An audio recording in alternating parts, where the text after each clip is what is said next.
you already have everything you need in order to make money online. It is not that difficult, and most likely 99% sure there are a lot of limiting beliefs holding you back from actually starting. Because I've talked to a lot of different people, to a lot of my clients, to a lot of people on calls, and the same thing keeps popping up. And that is basically their limiting beliefs. They don't think they have what it takes in order to, or they don't think what they know is valuable enough in order to charge money for. But that isn't true, because what you know is way more valuable than you think, because you are going through life. And what is life? Life is learning. Like, you cannot tell me that you go through life and you learn nothing. Even if you are very new to business, you are not new to other things. Like, maybe you have done some sports, maybe you have done things, like you've had certain hobbies, maybe you've learned things in school, like with your job. And in all of these things, you are learning very valuable skills that people need.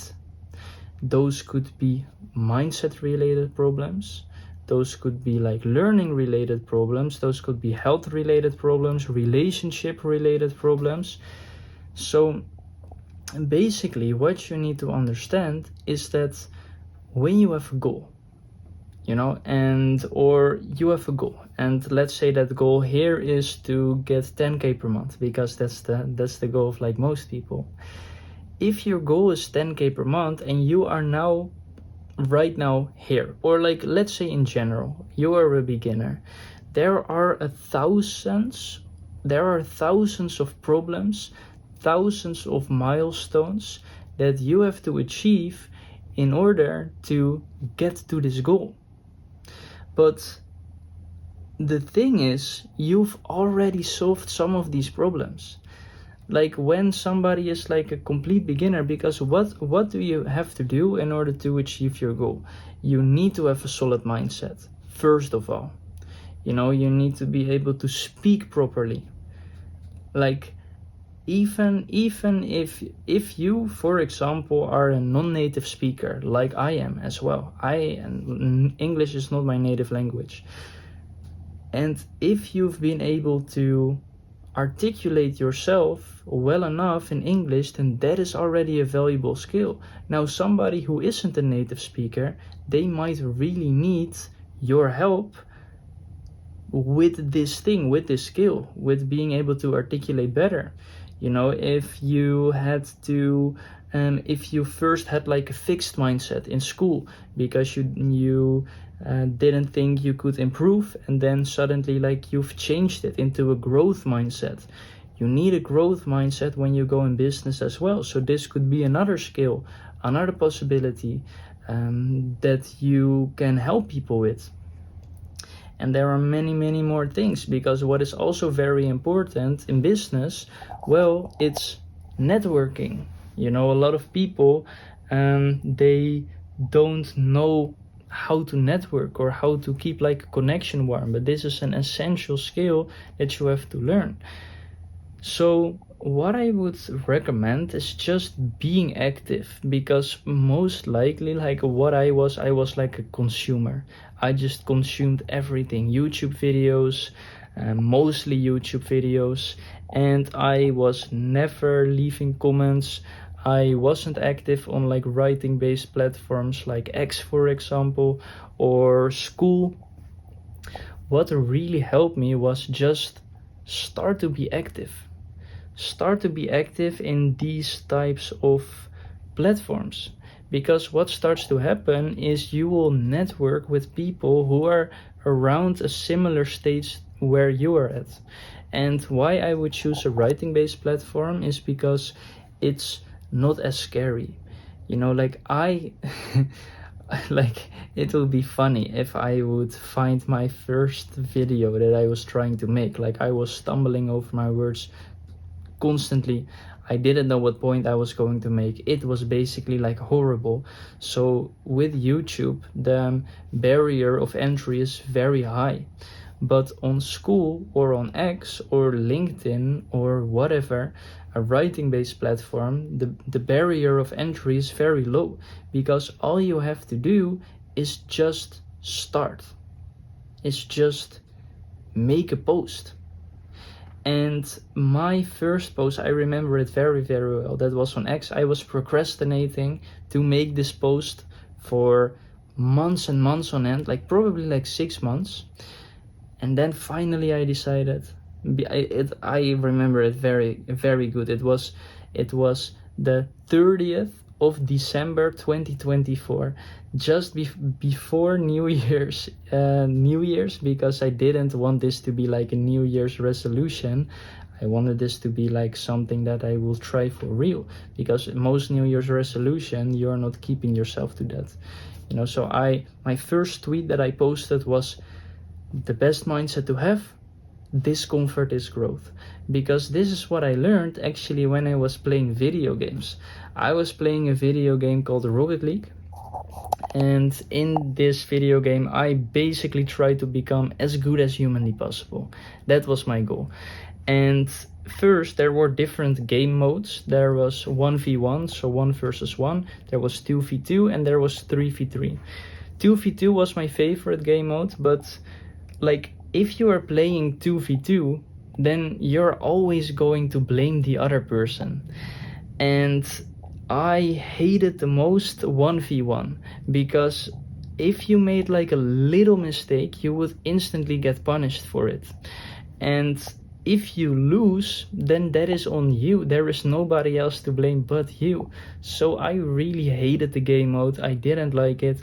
But because I was I wanted to become the best, 1v1 was the best game mode, because this way I could learn directly how to be independent, how to have my own accountability, my own responsibility, because if I lose, that is on me. That is because my opponent was better. So I basically forced myself to do the uncomfortable. I did 10 1v1 games every single day, and it was horrible. I didn't like it. But after around 30 days or something like that, I became really good at it. So then when I got back into 2v2, I was way better, and I was able to carry my teammate. Now, this is something that I've done in many more things. Discomfort is growth. Every time when I feel discomfortable, I was like, okay, this really sucks, but I am getting better. I am getting better at it. Let's say, for example, when I was still working a 9-to-5 as a PE teacher, it was very uncomfortable to stand for a very large group of people and to keep everything ordered and organized. So it was very uncomfortable. But I knew that the more discomfort I was able to take without it being too discomfortable so that it became like overwhelming, the more discomfort I could take, the more I was able to grow. So this simple mindset shift, I just posted on X, posted on social media, and that was my start as being an educational creator. After that, I was just trying to hit my goal, that was 10K per month. And constantly I faced challenges. I had these insights, these mindset shifts, and I would just post whatever worked for me. If I found a video on YouTube, for example, then I would, and that I found really valuable, that gave me like a clarity, like a aha moment, I would basically like write that idea down in my own words and paste it on X. That was how I started. And the funny thing is, when I started to actually try to monetize, when I was trying to coach people, there were a lot of limiting beliefs.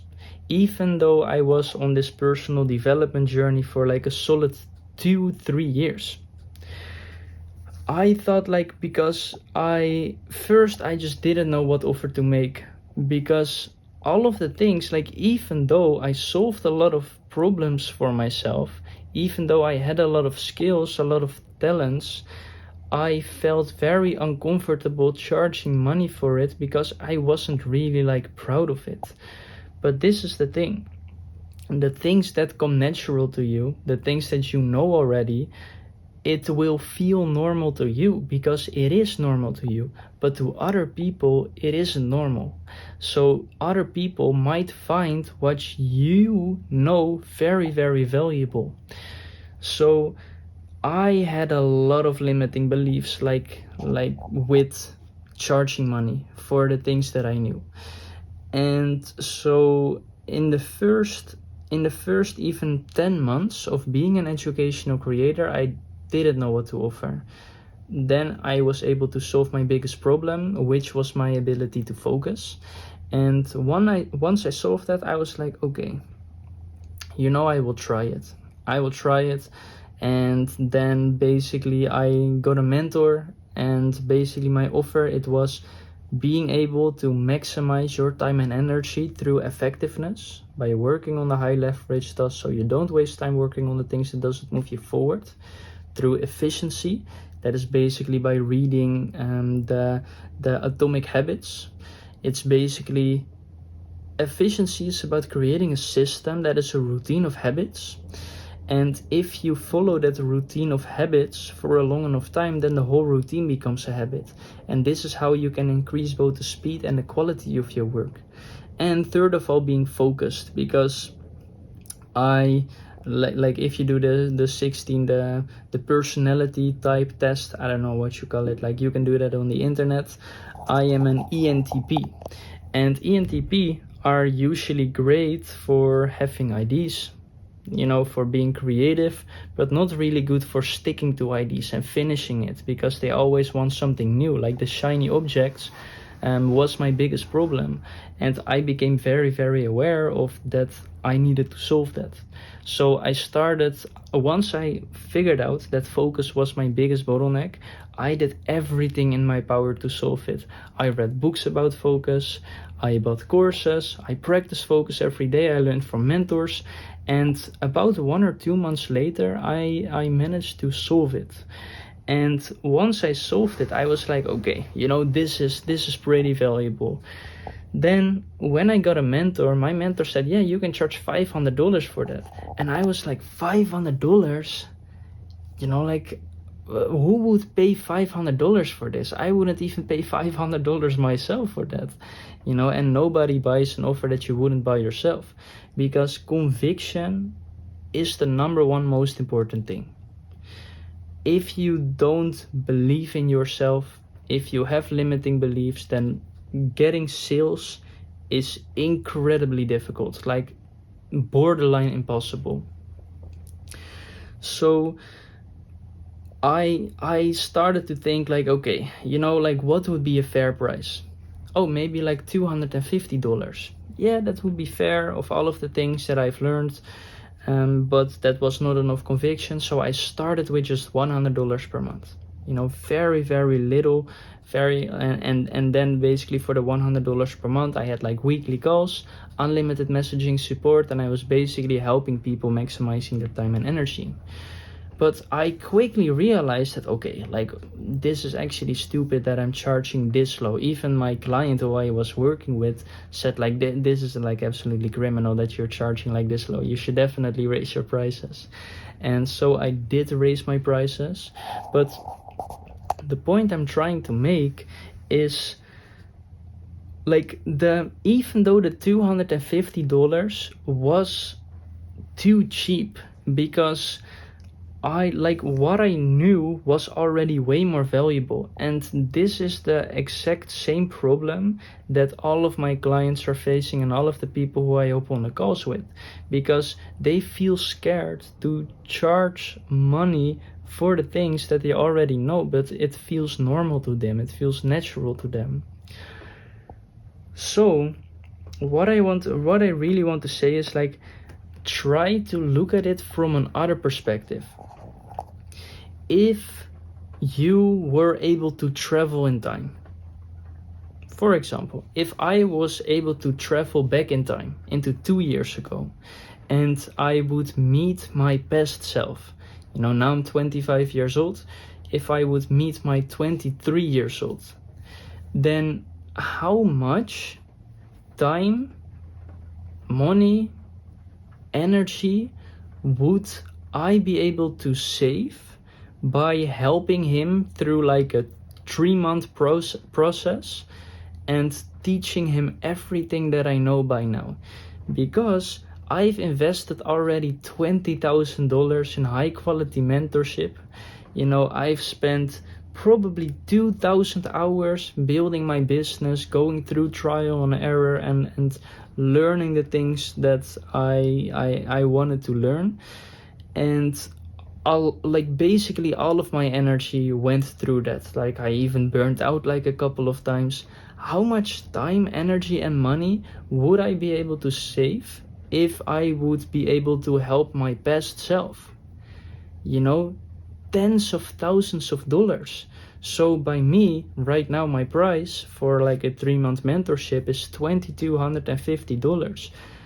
By paying this 200, the value of what I know is much higher, and it would save me much more time than I've invested. So by stepping out of your own perspective and really looking at like, if you could time travel, how much would you be able to, or if you could meet if your past self could meet your present self, how much would he pay to learn the things that you already know? And most likely it is going to be a lot more than you feel comfortable charging for. So this is very, very important to understand. What you know is far more valuable than you think. A lot of people need whatever you know, so you just have to hop on calls with people, network with people, start with a writing-based platform, because there are a lot of people trying to build a business, trying to do market research as well. So you can connect with all of these people and you can hop on a call with him. On this call you can figure out, you can ask them like questions. You can ask them like, hey, what is your current situation? So where are you now? Hey, what is your desired situation? Where are you trying to go? You know, that creates a gap between where they are and where they want to be. And hey, what is your biggest bottleneck? What is the biggest problem that is stopping you from getting there? And if their biggest bottleneck is something that you can help them with, then you can make them an offer. And then don't look at it from your own perspective, but look at it from an objective point of view. Like, how much is this actually worth? And then charge a lot less than that. So if it's worth maybe like $1,000, something like that, charge like $250, because beautiful money, like, that is what we are trying to go for. We are not trying to scam people. We are trying to make beautiful money. And beautiful money is that both parties, the buyer and the seller, are happy with the deal. You know, that is why after a purchase, when you buy like a sandwich somewhere, both the seller and the buyer, they say thank you. Why? Because this deal was beneficial for the both of them. Because when you would buy the sandwich, like, it would save you more money and more energy and more time to make it yourself. So you would rather buy it from them, and from them the costs are smaller than the price they are asking for and that they are getting. So it's a good deal for the both of you. And this is what is exactly the same when you are an educational creator, when you are trying to coach somebody to help them solve a problem or achieve a valuable outcome that you have solved or achieved for yourself.